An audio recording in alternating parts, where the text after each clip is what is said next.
Anime this year has been extremely great, like top of the top, line of the line, notch to notch. Don't ask what that means because I have no idea. But today we're watching Best Anime of 2023. So the year 2023 had amazing shows, and honestly I think it was one of the better years for anime, to be honest. You had Attack on Titan, you had Demon Slayer, One Piece, JJK. Come on now, it can't get any better than that. But yeah, let's see what the best anime were. If it's anything crazy, I'll point that out. But besides that, let's check it out. Ooh, that rocks.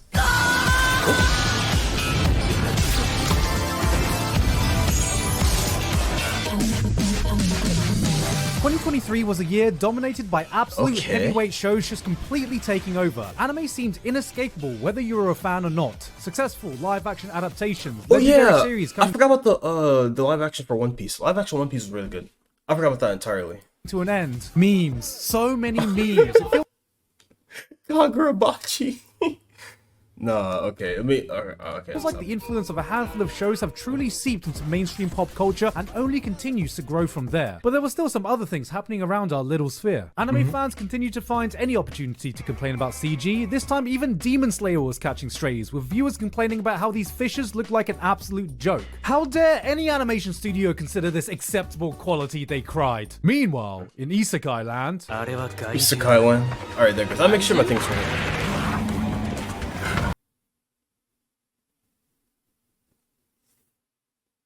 Did my eyes deceive me? What was that?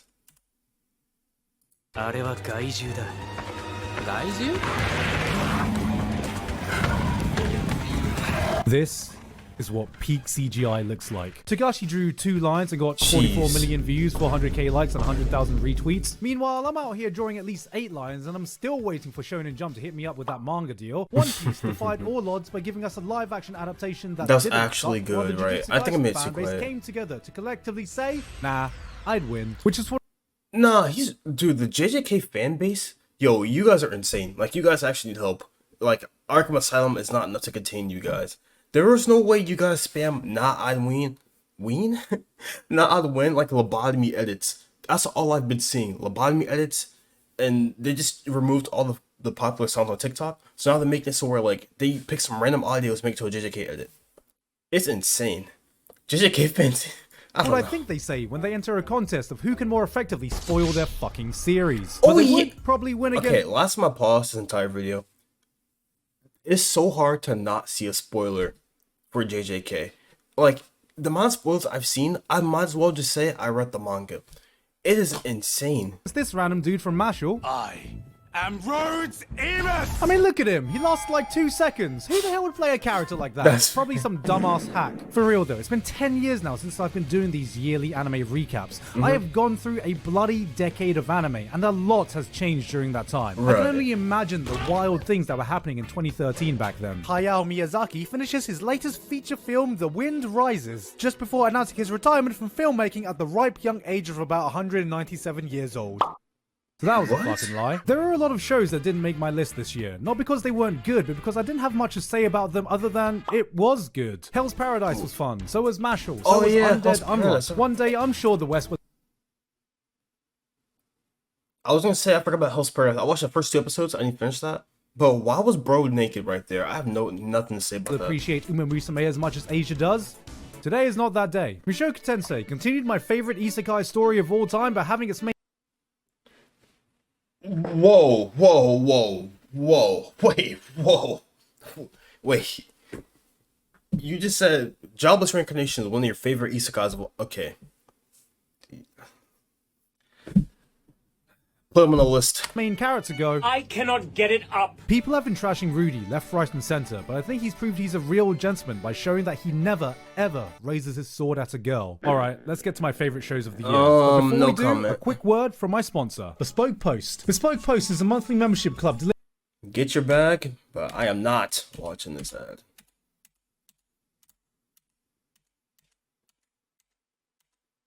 Roommate trivia. What do you call the space in a dorm where many students hang out? Common. Why is that so loud? Oh, back to the video.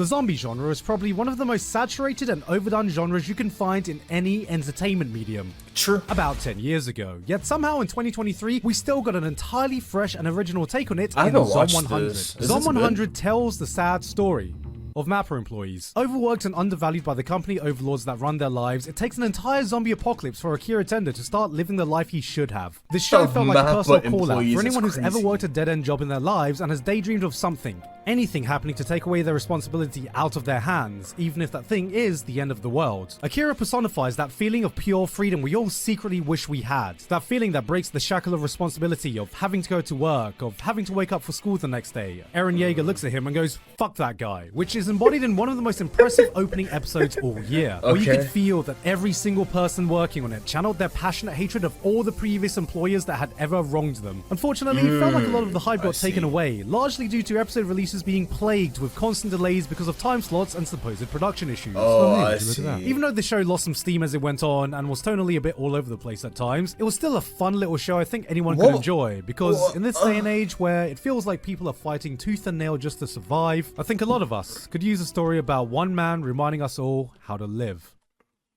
I'm gonna be honest with you guys.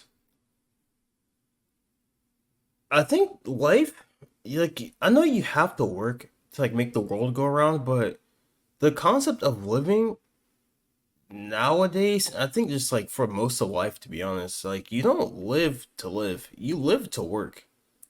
And it shouldn't be like that. Like you shouldn't be alive just so that you can work. Like the work-life balance nowadays is just awful. Like I think, or a way to fix this would be like, rather than people putting all this hours to make money, why not just put in less hours for more money? One, their mental health will go through the roof, it'll go up, right? They'll have more free time to actually live and, you know, be a human, live life, because you only get one life. And who wants to spend their entire life just working for a corporation to give them change of their actual money and they're making billions of dollars? It's not right. People need to live their lives how they want to live it, not just work for the rest of their life. I might give that show a little watch. I can't hear squat. Okay.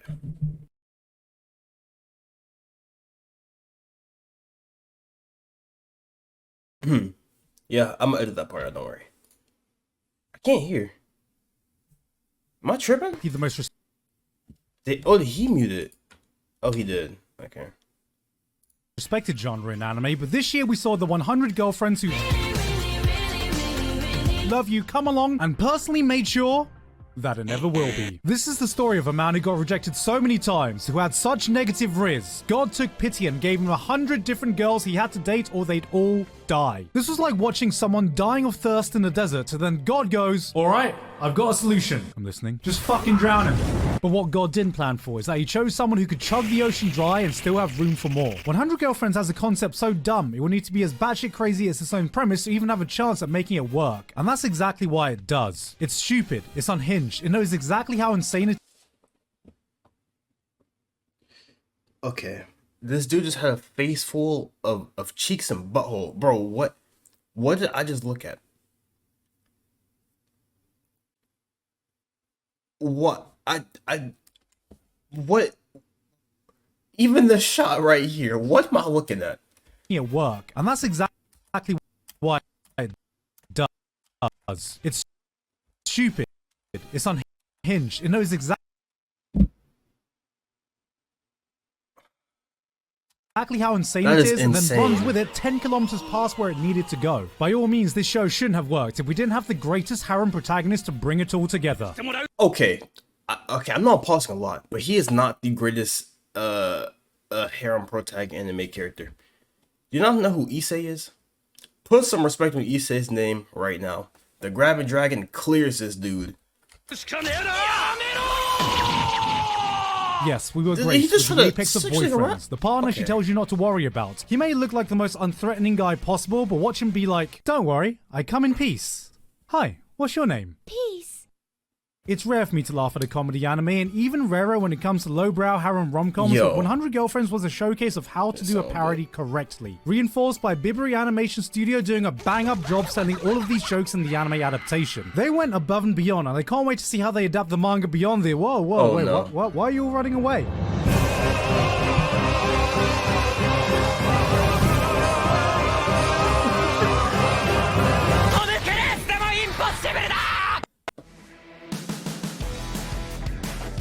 Okay. Oh, yo, what's with? Okay. What's with these ads? Why am I getting ads? That was number 12. What the? Trigun? In the minds of anime fans, 3D Ew. animation comes in two tiers. There's the Berserk Ew. 2016 Wait, that was Berserk? No way. And people were saying Berserk's one of the best animes ever? Yo, you were out of your mind. Like, lay off the drugs now. In the minds of anime fans, Bro, 3D animation comes in it two is. tiers. There's the Berserk 2016 tier, a show so disastrous it has scarred the anime community from 3D anime to this day. And then there's this, the aesthetic that looks like one of those games I apparently won't last 5 seconds playing. The real ones know though that Studio Orange— What are you referring to? Because I've seen one of those ads before. I clicked it, and it said, hey, enter your credit card and you get the game for free. You know what I did? I put it in my credit card. You know what I got out of it? An HTML. And like $5,000 out my account. So no, I don't know what you mean. has been out here creating their own tier. Every project they seem to continually push Is that themselves, Beastars? one up Ew. themselves, and Trigun Stampede is their What best the? looking show yet. Not just with some of the jaw-dropping action sequences and camera work, but small micro expressions and camera animation that give their work just a bit more life. They are still continuing to push the boundary of what is possible in a 3D anime in every way possible. When I got the lucky opportunity to talk to a producer at Studio Orange, he called themselves the hentai of the anime industry, and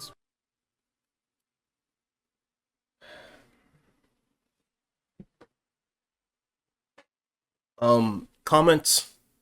The anime community is fried.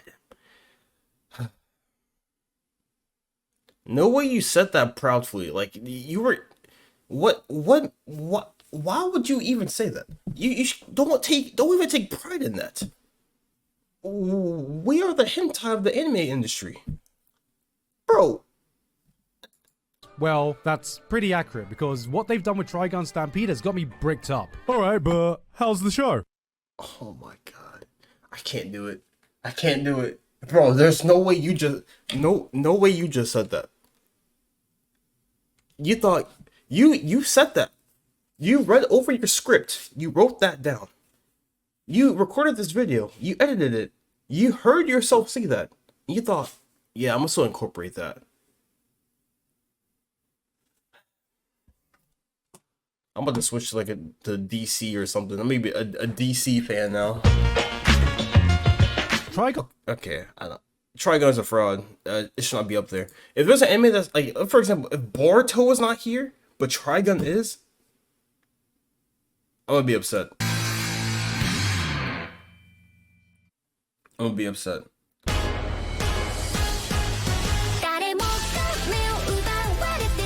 There were few anime last year that exploded onto the scene as fast as Oshinoko did. Our hearts were torn to shred in a tragic what that 90-minute means, opening but- episode. A new meta was formed as anime companies saw the feature-length opening premiere and said, wait, you can do that? It's free real estate. The opening song became the very first Japanese song to top the global Billboard 100 Really? charts. The people of my Oh, anime it's list came Yasobi. together and went, Wait, I fuck. just realized. Wait, what was he about to say? Wait, hold on. Look. Yapsabi, she made the one song like something like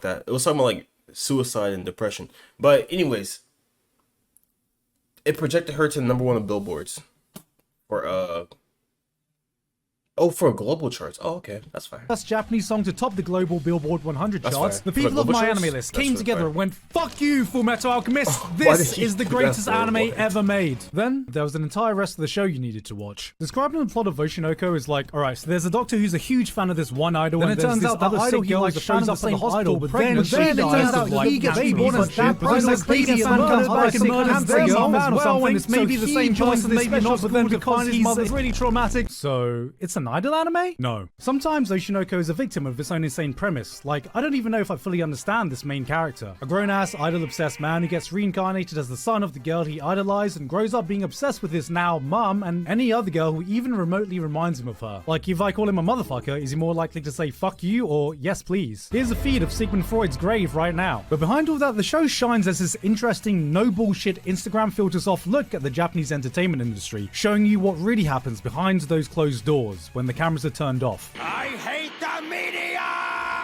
This was the show, the trick. I don't know what to say. Like, I wish I could say something to I don't know how to project my thoughts onto this microphone. I don't know what to say. I'm lost for words. That's just crazy. Everyone into thinking they were watching another idol anime, when in reality it was almost the complete opposite. And the real ones know the true thing single-handedly elevating the reputation of idol fans in 2023 is the sheer existence of Aoi Todo. With how popular this got, I find it interesting how much I heard this title being thrown around Todo last year when most people saying it probably didn't even know what an Oshinoko is. See, in Japanese, Oshi means a person who I support, and in idol culture is normally used to refer to someone's favorite idol. So the term Oshinoko has a clever double meaning that could be my favorite idol or my idol's children, which both perfectly describe the show. Basically, what I'm trying to say is Oshis are worshipped in idol fandom in the same way that Taylor Swift has become the Jesus for white women. If you want your views to look like this on YouTube, you need to make sure that you're posting with the right titles, posting at the right time, and using the right hashtags within your shorts, because if you're not, that's what's destroying you. I'm losing my mind. I'm actually losing my mind. Like, it's about to get wicked real fast.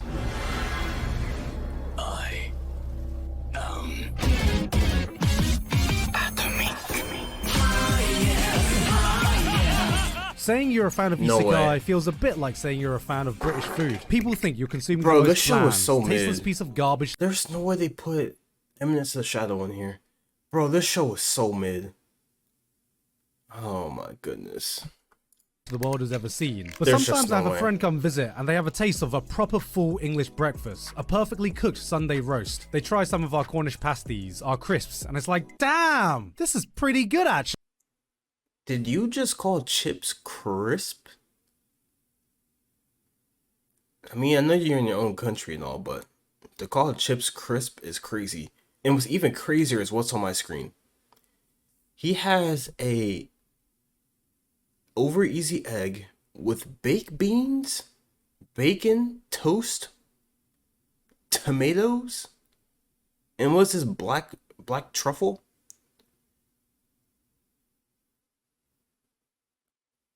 That's diabolical, dog. I cannot lie. Actually, that is my Eminence in Shadow. This takes every single trashy cliche tropes you scoff at in Isekai and wears it like a badge of honor. Edgy main character, an army of girls in his harem, blatant power fantasy, nonsensical plot lines, cheesy dialogue, boobs. You know it shouldn't work, but it wears it all so proudly you start getting convinced that it's actually cool. It's not that it isn't stupid. It is stupid, but it doesn't give a fuck if you care or not. And I thought this would eventually run its course until I kept watching and realized that this has a more interesting plot and better world building than 90% of Isekai out there. That's not true.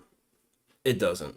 Even this Isekai, what's it called? It was like the world's finest assassin, something aristocrat clears this by a landslide. I mean, it's not even close. Even like the first part or the first arc of SAO clears. Even like the last Alice arc clears this as well. I want to say, what's another Isekai? Let me think. Slime clears this. What else? I gotta think. There's so many isekais I've seen. Brain think. Please, I'm not a fraud. That one anime, like, bro got stuck in a dungeon with, like, the white hair and he has, like, a gun. That clears this as well. That's all I think about for now. Which actually says less than you think. For as self-aware as it is, it spares no expense in building up this fully fleshed out... Something Death Parade? It's like the skeleton dude that got sent to like the actual human world. Yeah, that clears this as well. World with so many... Oh yeah, and the Devil's a Part-Timer. Devil's a Part-Timer is fire. Clears this. parts. Every new arc, you see the dominoes being perfectly laid out. It's all set up for Sid to come in and topple them on the biggest stage possible. And even though you know it's happening, when the moment comes, it delivers. Every single time. This was the most fun I had with any show all year. And just when I think the plot has nowhere else to go, Season 2 ends with a world-shaking development that made me go, fuck! Why aren't more isekai doing this? I guess what I'm trying to say is, I really miss Greg's.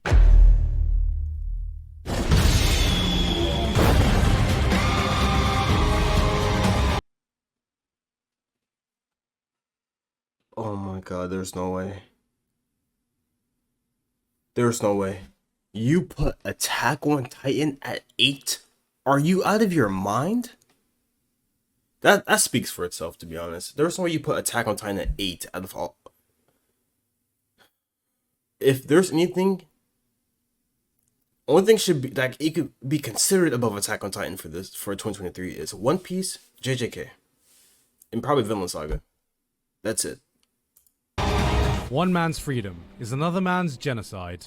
Eren Yeager, probably. Attack on Titan ended this year, and the internet had opinions. If you only browse Twitter, you might have thought half the people either think this was a masterpiece ending, no flaws, 10 out of 10, we all won, we all lost. Eren is a bird. Or, this ending ruined the series, ruined the characters, made the entire show pointless, spat on the legacy of everything he had done, no one's gonna remember Attack on Titan now. Eren is a bird. Today, Eren's we're a going to talk bird. about how to stop smoking crack. Now, with real people I've actually talked to, the consensus seems to be that this was a satisfying conclusion that did everything it needed to do. I had my slight nitpicks with the execution of this ending, but absolutely none of it took away from my love for this series as a whole. What Attack on Titan has achieved and the impact it's had on the global reach of anime is something that will go down in history as one of the defining shows of this era. This might not be my favorite ending. The best anime of all time. Like, it's not my favorite, because my favorite is Naruto, but this is like the best anime. Like, it's not even like you can't deny it. It's pure fact. Ending of all time, but it is certainly everything the ending so well. to one of my favorite anime of all time. So for one last time, thank you, Attack on Titan. Only those around now will know that feeling of after years of waiting through final seasons of final parts of final episodes, 2023 was that time we could definitively say that this was the final bit of Attack on Titan we'll ever get to sell. God damn it. Wait. What? Will ever get to sell. God. New chapter? You're kidding. Oh, they're about to milk the series. No. It's over. Damn it.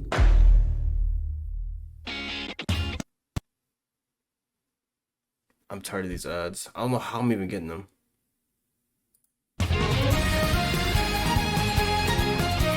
Sometimes you just need a dose of wholesomeness to brighten up your day, but being a dude watching anime can sometimes feel like... So what anime have you been watching? Oh, I'm watching this anime called Skip and Loafer, and it's just one of the most cute and adorable... Yo, you catch the latest episode of Jujutsu Kaisen at all? There was nothing in 2023 that made me come out of every episode feeling as good as Skip and Loafer did. This shit was a weekly injection of sunshine into my veins. I mean, just look at this opening alone. And you put this nonsense... I'm not saying nonsense, because people have their own taste, don't get me wrong. But over Attack on Titan, bruh, I will not have this disrespect. I'm skipping this. This is just yap. Oh my goodness. Imagine yapping for this long. Jeez. Alright. There's no way. Oh my. There's no way. There's no way. My favorite anime this year, or 2023, has been JJK. And there is no way you put it at number 6. I know it's my favorite, bro. There's no way it's number 6.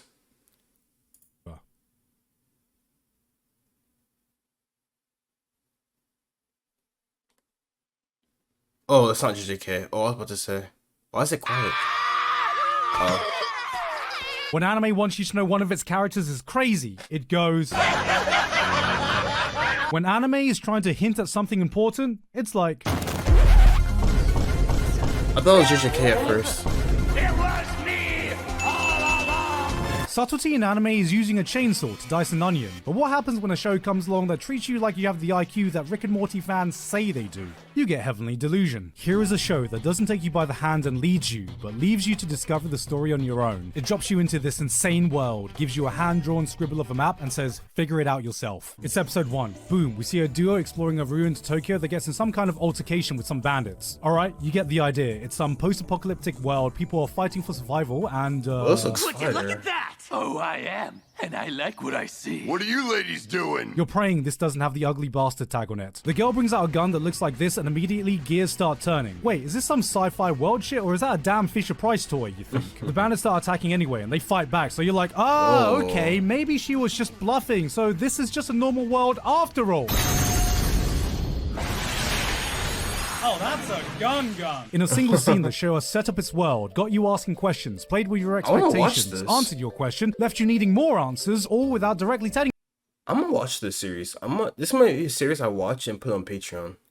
This could be pretty good. you a goddamn thing. This is Heavenly Delusion for all 13 episodes. This had one of the most intriguing worlds of any show this year, but trusted you to piece everything together yourself. There is no wasted scene, no out-of-character moment. Everything is a possible puzzle piece that clues you into the bigger picture. What happened to this world? Why are there nightmarish creatures that are eating people? What kind of sick experimentation is going on behind the scenes? Were you paying attention even now? Because you just saw a random drawing of a fish with legs that looks oddly like this horrific thing, and the real question is, did you see a connection without me saying anything? Only by watching intently do you realize how many crumbs are hidden in plain sight. You get given enough to get a rough idea, but never enough to see the full picture, and it's that unknown that makes this world as intriguing as it is goddamn terrifying. By the end, we've only just seen a slice of the larger whole, but it's so refreshing to see an anime that will have your neurons firing in a way where you don't have to worry about watching with headphones on for once. You know, most of the time. Bro, what? Why does it keep going muted? I think you get a copyright strike or something. Or claimed. And I don't want to watch these Chinese cartoons, but in 2023, anime went, alright, but what if we had Chinese cartoons? Japan. Apothecary Diaries is an anime that takes place in ancient China, not China, in a palace setting that immediately reminded me of these badly dubbed Chinese soap operas I sometimes walk into my mum watching as a kid. At the beginning, I didn't fully realize what the big hook of this show was. Was it the House MD style medical detective stories? Was it the historical drama surrounding the palace politics? Yes. But on top of that, it has, simply put, the best female character we could find all year. And sometimes that's all it takes. For far too long, anime seems to think she looks like Maki's, and it's this. That's what she looks like. How about nothing more than just a well-written, believable, compelling female protagonist? And this. Mao Mao is a character that deserves to be in the running for one of the best protagonists we saw in 2023, and was such a breath of fresh air to see. Her presence was overpowering without conforming to what a lot of shows seem to think a good female character is. It's not that she's not like other girls, or premium waifu bait, or a strong female character trademark. She's just a girl. A well-written, believable one that doesn't forget that she's a person first before being just another girl. She doesn't have to be unfeminine to find the overly flirtatious attitude of some pretty boy unappealing. She cannot be your typical waifu bait and still absolutely slay when she needs to. She's not strong because she can beat up 100 guys, but because she's headstrong. And you put this above Attack on Titan. In her own values and beliefs. Here is a clever realist who acknowledges passionately souls will be able to take note of creating the statue of David up close, getting to see Lionel Messi dribble past 5 players, watching Jack Nicholson command every scene he's in. It doesn't matter what the subject matter is, it's always enthralling to see an absolute master of their craft at work. And that's the exact feeling I get whenever I get to see anything written by Naoki Urasawa, and Pluto was absolutely no exception. I once created a robot that was perfect. The greatest robot the world has ever seen. There are only a few mangaka that can boast such a legendary status as Urasawa himself. When you have a track record of titles like Monster, an absolute masterpiece with arguably the greatest villain anime has seen. 20th Century Boys, not just my favorite manga of all time, but one of my favorite pieces of fiction to exist. Pluto is meant to be one of his weaker works, according to diehard fans. And goddamn, if this is him operating at his lowest potential, this is like sending in your weakest fighter, and that fighter turns out to be Gojo fucking Satoru, and wait. Yeah, that analogy checks out. This has all the calling cards of a classic Urasawa tale. He sets the stage, a sci-fi world where humans and robots coexist, a series of unsolved murders, a detective that is missing part of his memories, a robot that has done the impossible and taken a human life. He hooks you into his world and leaves you with a single question when the first episode ends. Just how deep does this rabbit hole go? The man's ability to construct a mystery and captivate an audience through his mastery of suspense, to me, has the same level of craftsmanship as seeing a master blacksmith make a legendary sword. Every episode is so dense with emotion, a plot that will keep you guessing through all the twists and turns, sitting on top of the sheer thematic depth of the story that every single character carries. I'm not hating on this because it seems like it could be really good. It's something I could watch, so that's why I'm not hating, so yeah. On their back, and by the end of it all, he'll leave you with these ideas that you'll be thinking about far after the credits roll. This is some of the finest storytelling you can find anywhere. If I had to make a guess why this didn't make as big of an impact as it probably should have, well, this was an adaptation of a sci-fi manga that was written 20 years ago that was originally a reimagining of Astro Boy, a manga that came out 60 years ago. So inevitably, there might be some aspects that feel a bit dated. What's this? A war involving the invasion of some Middle Eastern country predicated on the possible development of robots of mass destruction? Oh hey, there's a guy called Adolf. He's a bad guy. I couldn't agree with you more, my dear Adolf. But along with a slightly lukewarm ending, this doesn't take away from the legacy of one of the greatest mangakas alive right now. So, I have one question left. Are we ready to attempt a 20th Century Boys anime? What? Domain expansion. No, wait, hold up. No, he just said Gege was one of the best manga. Bro, he doesn't know what he's doing. He just makes up, bro. He made King of the Conveniences. This dude Sukuna has every. Actually, I don't want to. But yeah, absolutely not. Gege, he's a low tier mangaka, no cap, bro. The amount of plot nonsense, the amount he just wipes his characters off the face. So like, come on. But W for JJK. When you watch an action anime, you normally go through a season where you might see a ton of great action, but you know it all builds up to this one, or at most 2 episodes where the production values skyrocket and you're treated to this insanely animated fight that will drop your jaw to the floor. These are the scenes that everyone remembers and defines the top fights of the year. Jujutsu Kaisen went, how about we do that? For every single episode. I don't think I've ever quite experienced the collective adrenaline-filled ride Jujutsu Kaisen Season 2 has given me. You put on an episode and be watching some of the sickest shit that's ever been put on screen, and you think to yourself, there's no way they could ever top this. And it's at that moment the show will look you dead in the eye and go, I'll fucking do it again. And then it does. Again and again and again and again and again and again. So many amazing moments, so many sick-ass scenes. Midway through the season, the hype got to me, and I excitedly tweeted out, it should be goddamn illegal for an anime to go this hard. That was the same day all this came out. One of the biggest talking points has been Mappa's treatment of their animators during the season. Bro, Mappa animators, I feel so bad for them.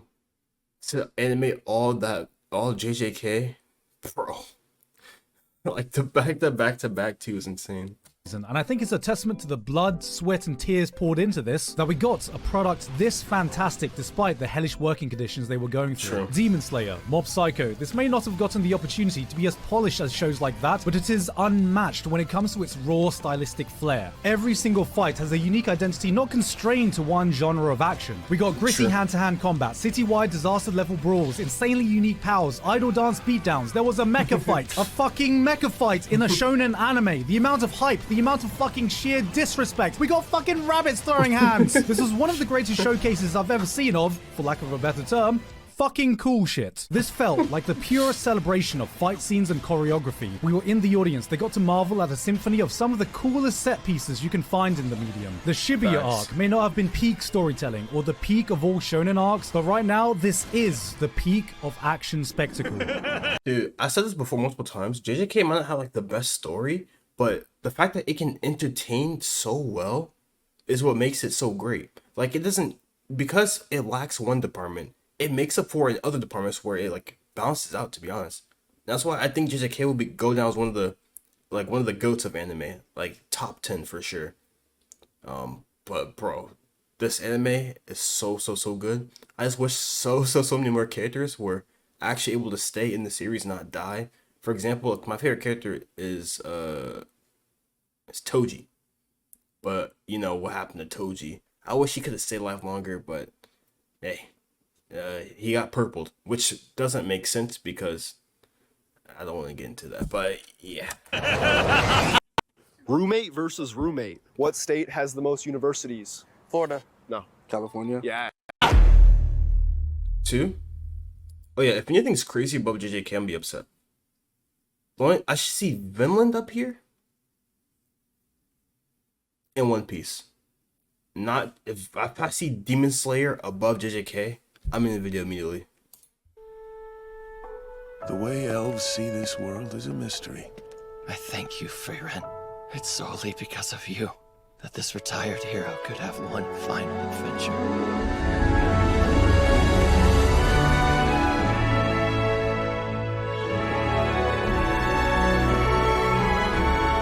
Freyren opens on the story of an elf girl who takes for granted the time she has with the people around her. Decades pass in the blink of an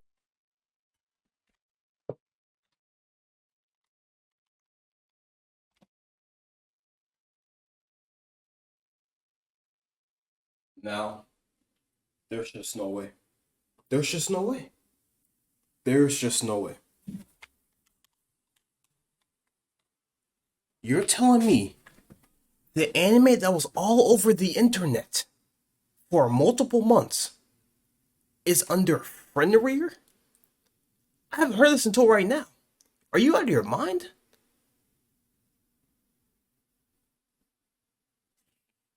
There's just no way. So that means it's above Vinland Saga, and it's above Demon Slayer. Who's number one? If number one isn't One Piece especially... an eye, her companions age, and before she has the chance to fully get to know them, they're gone. It's a regretful, poignant tale that shoots straight to your goddamn soul. And then the opening's like...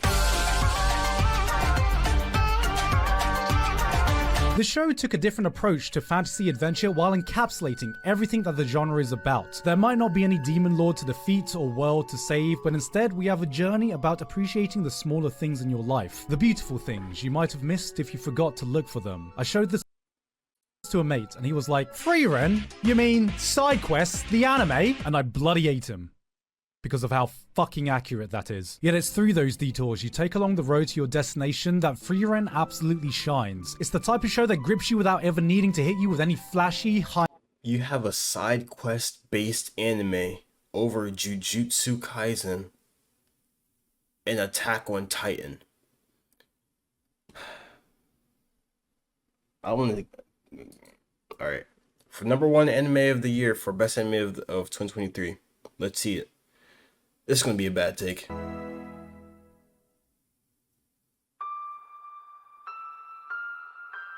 Einar, I've killed so many people. Okay. I will be reborn. That's what I expected. I said no, it's number one off of pure glaze. From every single person I've heard was glazing. I don't think it's even glaze, but like they've been like saying amazing things about Vinland Saga. So that's why I put number one. Even though I've only watched one, I think it's 2 episodes. I didn't get to finish it yet. But I mean, hey, if I take everybody's word for it, because everybody's saying it, so it has to be a fact. But you have no One Piece when Gear 5 popped off. It's wild to me. And all those fights that happened in like beforehand for 2023. I don't know what to say, man. This list here gotta go down in history as one of the worst best of anime 23 lists, to be honest. I'm gonna make my own, right? I'll do like my top 8 for 2023. Because this was not it, dog. There are so many like, I mean, it's your preference overall, so I can't really get too upset about that. But these are some hot takes, like extremely hot takes. But I mean, yeah, that's just about that. Let me guys know your thoughts and opinions in the comments down below. I don't agree with most of these, but like I said, that's his opinion. Mine's different. I prefer more, battle shonens because, I'm simple-minded. But, yeah. Catch you guys next time. New channel, make sure to subscribe and like the video. And, see ya.